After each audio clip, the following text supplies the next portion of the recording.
कापूस वेचण्यास गेलेल्या महिलेचा संशयास्पद मृतदेह आढळल्याची घटना घडली। परभणी जिल्ह्याच्या जिंतूर तालुक्यातील वाघी येथील ही घटना आहे। शेतात कापूस वेचण्यासाठी सदरील 42 वर्षीय महिला गेली होती, मात्र तिचा संशयास्पद मृतदेह आढळला। ही घटना दिनांक 31 मार्च रोजी 4:30 वाजेच्या सुमारास उघडकीस आली। दरम्यान मयत महिलेच्या पतीचे बाहेर अनैतिक संबंध असल्यामुळे हत्या झाल्याचा संशय महिलेच्या भावाने व्यक्त केला आहे। बेबाबाई मारुती राठोड असे मयत महिलेचे नाव आहे। माझं नाव राहुल सतनाम चव्हाण आहे। मी मडरीचा भाऊ आहे, लहान भाऊ। यांना शेतामध्ये नेलेलं होतं, कापूस शेजासाठी गेले ते। त्याच्या पाठीमागून हे म्हणलं की तुला गुटख्याची पुडी आणून देतो। फोनवर सांगितलं। कोण म्हणलं? त्याचं नवऱ्याने सांगितलं की गुटख्याची पुडी आणून देतो। मारुती राम राठोड म्हणलं। असे एकच जण बोला।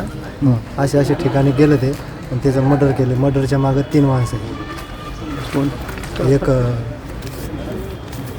मर्डरच्या मागे 3 माणसं आहे। रेणुका पांडुरंग चव्हाण, त्याची आई नाही का कमल परसराव राठोड, जोगोळा इथले। तुम्हाला संशय आहे का मर्डर झाला म्हणून? हा संशय आम्हाला बिलकुल तेज आहे, कारण की 1 वर्षापासून परेशान व्हायला त्या घरामध्ये।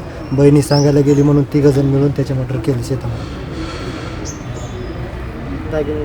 दागिने गिगिने सगळं काढून नेले आणि कुठंतरी बस्त्याला गेले म्हणे। कुठंतरी बस्ता होतं म्हणून तिकडे बस्त्याला गेले। हां, त्याला मारून बस्त्याला गेले ते। आणि त्याच्यानंतर बॉडी सापडली 4च्या 4:30च्या दरम्यान। तुमची मागणी काय?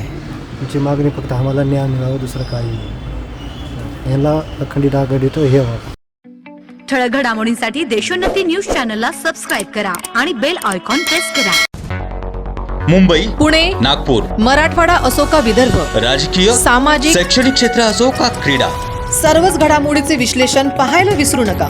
फक्त देशोन्नती न्यूजवर।